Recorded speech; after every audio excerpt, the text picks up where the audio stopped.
ரஷ்யாவில் மருத்துவம் பயில சிறந்த ஒரு அரிய வாய்ப்பு. வெளிநாடுகளில் மருத்துவம் பயில சிறந்த முறையில் உதவுகிறது ஏஜே ட்ரஸ்ட் கல்வி குழுமம். தமிழக முதல்வர் விஜய் தேர்தல் பிரச்சார மனநிலையில் இருந்து இன்னும் வெளிவரவில்லை என பாஜக மூத்த தலைவர் தமிழிசை சவுந்தரராஜன் தெரிவித்துள்ளார்.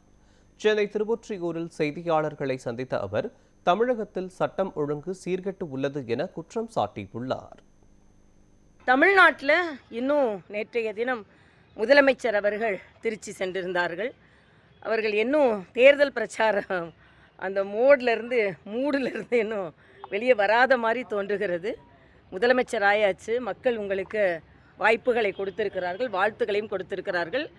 ஆனால் உடனே போர்க்கால அடிப்படையில் பெண்களின் பாதுகாப்பு இங்கே நீங்கள் இந்த வழி கோயம்பேடு வழியாக தான் நான் வந்தேன். கோயம்பேடில் பட்ட பகலில் கார் ஏற்றி ஒரு இலங்கை பெண் கொல்லப்பட்டிருக்கிறார். மிக இளவயது பெண். அவர் பாரில் உள்ள பிரச்சனை, அங்கே பார் பிரச்சனை, அந்த பாரில் உள்ள பிரச்சனை வெளியே வந்து அவர் கொலை உண்டு இருக்கிறார். இதையெல்லாம் நம்ம சாதாரணமாக எடுத்துக்கொள்ள முடியாது.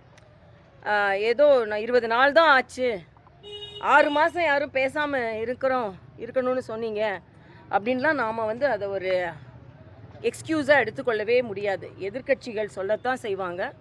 ஆனால் முதலமைச்சர் அவர்கள் குறிப்பாக பெண்கள் பாதுகாப்பில் இன்னும் அதிக கவனம் செலுத்த வேண்டும்.